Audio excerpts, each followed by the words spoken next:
UPS ఆస్పిరెంట్ల పరిస్థితి ఇది అని చెప్పి ఆజ్తక్ ఒక వీడియో చేసిరు. సో అట్లనే హైదరాబాద్లో యూపీఎస్సీ ఆస్పిరెంట్ల పరిస్థితి అని మీరు కూడా ఒక వీడియో చేయొచ్చుగా.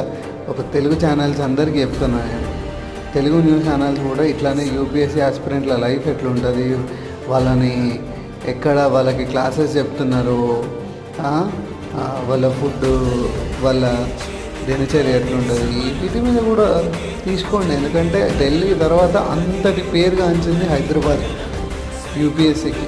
కాబట్టి మీరు హైదరాబాద్ వాళ్ళని కూడా అడుగురి వాళ్ళ పరిస్థితి కూడా ఎట్లుంది.